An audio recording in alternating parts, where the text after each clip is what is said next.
जय हिंद साथियों, आपके अपने YouTube चैनल सात्विक एजुकेशन में बहुत बहुत स्वागत करते हैं। आज की वीडियो आपके लिए काफ़ी ज़्यादा इम्पोर्टेंट होने वाली है, क्योंकि बात करने वाले हैं previous years GK GS questions का।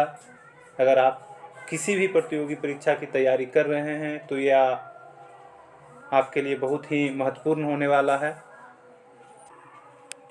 नोट्स करते जाइएगा। तो शुरू करते हैं दोस्तों। जैसा देख रहे हैं कि स्क्रीन पे पहला क्वेश्चन है, वेदों की ओर लौटो का नारा किसने दिया।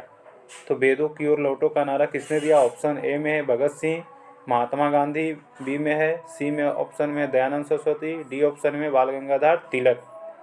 तो क्या आंसर होगा? वेदों की ओर लौटो का नारा किसने दिया? तो वेदों की ओर लौटो का नारा दयानंद सरस्वती जी ने दिया है। दयानंद सरस्वती ने दिया। ऑप्शन क्या हो जाएगा आपका आंसर? सी हो जाएगा। आपका आंसर क्या हो जाएगा? सी हो जाएगा, है ना। भगत सिंह क्या नारा दिए हैं? भगत सिंह नारा दिए हैं साम्राज्यवाद का नाश हो। किसने नारा दिया है? भगत सिंह जी ने नारा दिया है साम्राज्यवाद का नाश हो। किसने नारा दिया है? भगत सिंह, है ना। महात्मा गांधी क्या नारा दिए हैं? करो या मरो। महात्मा गांधी क्या नारा दिए हैं? करो या मरो। बाल गंगाधर तिलक का क्या नारा है? स्वराज्य हमारा जमशीद अधिकार है और इसे हम लेकर रहेंगे, है ना। नोट कीजिए आप लोग।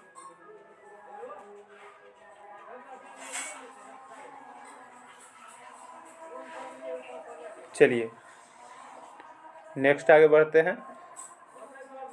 दूसरा क्वेश्चन है आप लोग का, सिंधु घाटी सभ्यता के शहरों की गलियां थी कैसी थी?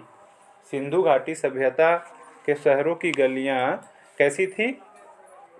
ऑप्शन ए में है आपका चौड़ी और सीधी, बी में है तंग और मैली, सी में है फिसलन वाली, डी में है तंग और टेढ़ी। तो सिंधु घाटी की जो सभ्यता थी उस समय जो गलियां हुआ करती थी चौड़ी और सीधी गलियां हुआ करती थी।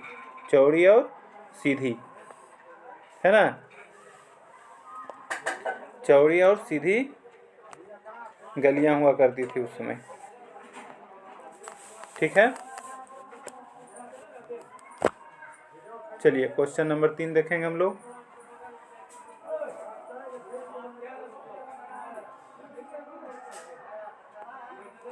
क्वेश्चन नंबर 3 में क्या है? मोहनजोदड़ो के खंडहर किस नदी के तट पर पाए जाते हैं? तो मोहनजोदड़ो के जो खंडहर हैं किस नदी के? सिंधु नदी के तट पे। सिंधु नदी के तट पे मोहनजोदड़ो के, सिंधु नदी के तट पर मोहनजोदड़ो का खंडहर पाया जाता था, है ना। हरावी हड़प्पा। हड़प्पा अगर आपसे पूछा जाए कि हड़प्पा का खंडहर किस नदी किनारे अवस्थित था, तो मोहनजोदड़ो, है ना। कोई दिक्कत समझने में? चलिए नेक्स्ट देखते हैं क्वेश्चन।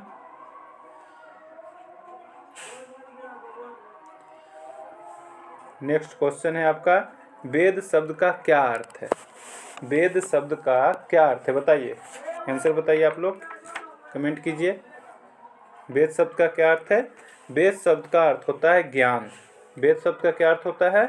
ज्ञान, ठीक है। नोट कीजिए। Next question. नेक्स्ट क्वेश्चन आप लोग के सामने है, सिंधु घाटी सभ्यता का पतन नगर कौन सा है? ऑप्शन में है ए में कालीबंगन है, बी में लोथल है, सी में रोपर है, डी में मोहनजोदड़ो है। बताइए आप लोग। सिंधु घाटी सभ्यता का पतन नगर मतलब कि बंदरगाह कौन सा था? सिंधु घाटी सभ्यता का बंदरगाह कौन सा था? तो लोथल। लोथल का नाम आप लोग सुने होंगे, है ना। लोथल गुजरात में। लोथल जो स्थल कहाँ पाया गया है? गुजरात में, ठीक है।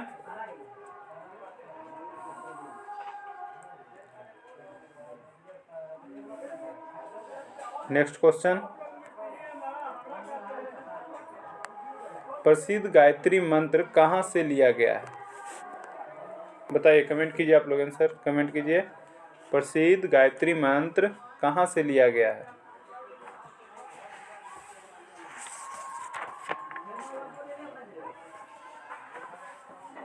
तो प्रसिद्ध गायत्री मंत्र है जो कहाँ से लिया गया है? ऋग्वेद से।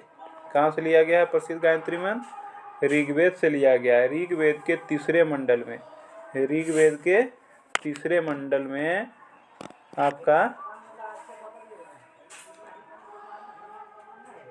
ऋग्वेद के तीसरे मंडल से लिया गया है ना? ऋग्वेद के तीसरे, ऋग्वेद के कौन से मंडल से? तीसरे मंडल से लिया गया है। ऋग्वेद के तीसरे मंडल से लिया गया है ना? तीसरे मंडल से। और तीसरे मंडल में किस देवता का उल्लेख है? सूर्य देवता का। सूर्य देव का तीसरे मंडल में उल्लेख है। कोई दिक्कत समझने में?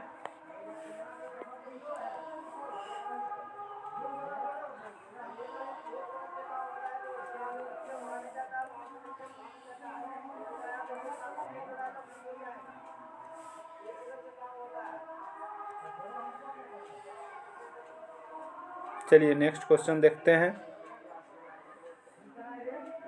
सबसे पुराना वेद भी ऋग्वेद को कहा जाता है।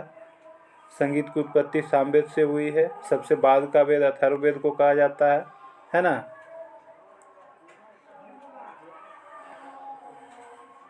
चलिए नेक्स्ट क्वेश्चन देखते हैं। नेक्स्ट क्वेश्चन क्या है आपके सामने? भारतीय प्रतीक पर उत्कीर्ण सत्यमेव जयते लिया गया है।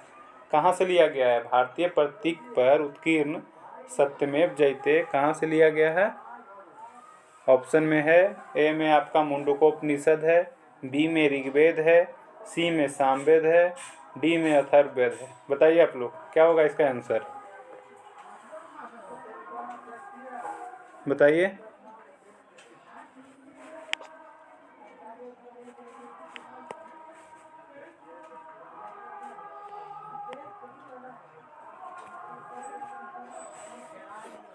इसका आंसर होगा भारतीय प्रतीक पर उत्कीर्ण सत्यमेव जयते मुंडकोपनिषद से लिया गया है। कहाँ से लिया गया है? मुंडकोपनिषद से लिया गया है ना? मुंडकोपनिषद से लिया गया है। सत्यमेव जयते का क्या अर्थ होता है? सत्यमेव जयते का क्या अर्थ होता है? बताइए आप लोग। सत्यमेव जयते का क्या अर्थ होता है? सत्यमेव जयते का क्या अर्थ होता है? कमेंट कीजिए। सत्यमेव जयते का अर्थ होता है सत्य की ही विजय होती है। इसका अर्थ होता है सत्य की ही विजय होती है। सत्य की ही विजय होती है।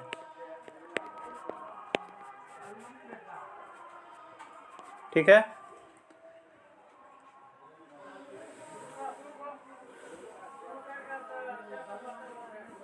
नोट कीजिए आप लोग।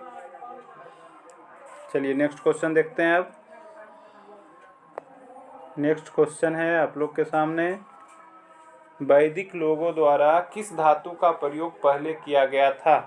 वैदिक लोगों द्वारा किस धातु का प्रयोग सबसे पहले किया गया था? बताइए, कमेंट कीजिए।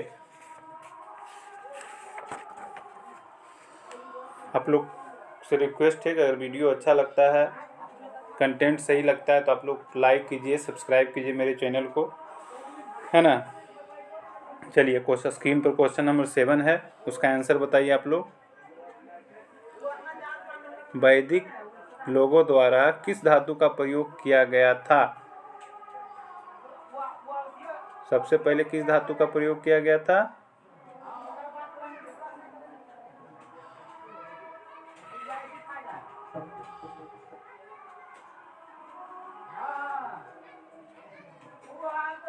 तो वैदिक लोगों द्वारा सबसे पहले तांबा, है ना?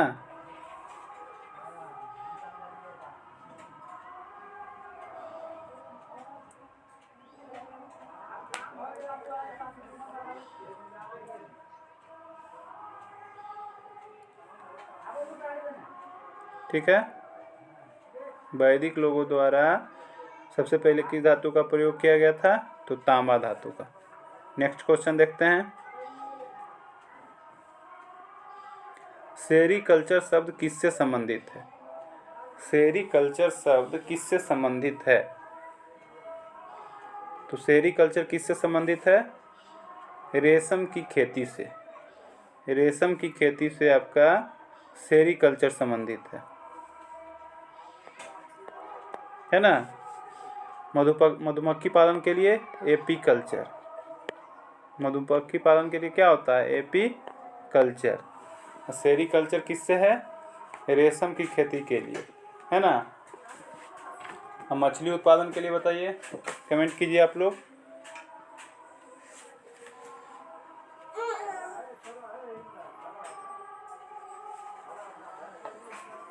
मछली उत्पादन के लिए कमेंट कीजिए।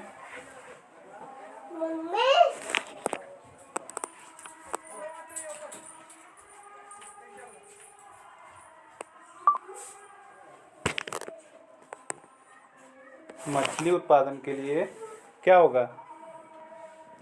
PC culture. मछली उत्पादन के लिए क्या होगा? PC culture. मछली उत्पादन के लिए क्या होगा? पीसी कल्चर, है ना। अब पक्षी पालन के लिए क्या होगा?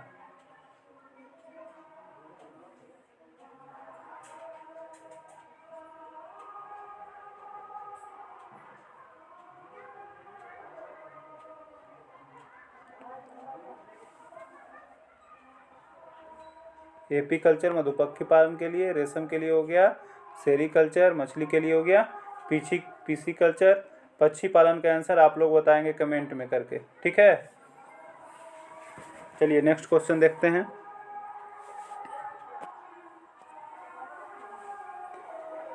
क्वेश्चन नंबर 10 है आपके सामने। किस सिख गुरु ने खालसा पंथ की स्थापना की थी? ऑप्शन ए में है श्री गुरु नानक देव, बी में है श्री गुरु तेग बहादुर, सी में है श्री गुरु हरगोविंद, डी में है श्री गुरु गोविंद सिंह। बताइए कौन सा आंसर होगा? कमेंट कीजिए आप लोग, कौन सा आंसर होगा?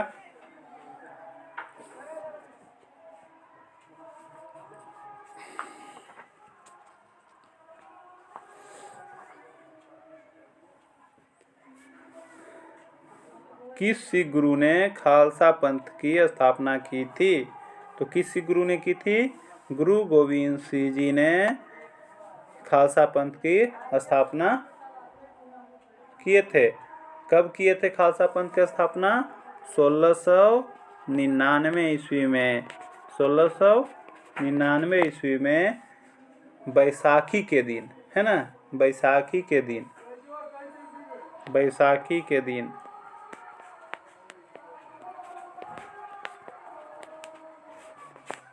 बैसाखी के दिन इन्होंने खालसा पंथ की स्थापना की थी।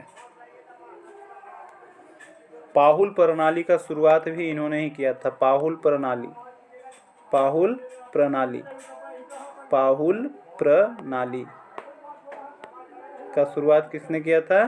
तो गुरु गोविंद सिंह जी ने किया था, है ना। गुरुमुखी लिपि, गुरुमुखी लिपि का शुरुआत गुरु अंगद देव जी ने किए थे। गुरुमुखी लिपि का शुरुआत गुरु अंगद देव जी ने किए थे। गुरु गोविंद सिंह सिखों के कैमे गुरु हैं? सिखों के 10वें गुरु हैं गुरु गोविंद सिंह जी। सिखों के 10वें गुरु हैं, है ना। सिखों के 10वें गुरु हैं गुरु गोविंद सिंह। 10वें गुरु हैं, ठीक है। तो आप लोग से रिक्वेस्ट है, अगर वीडियो अच्छा लगा है तो लाइक कीजिए, सब्सक्राइब कीजिए। इसी तरह कंटेंट आप लोग के लिए लाते रहेंगे, ठीक है। धन्यवाद।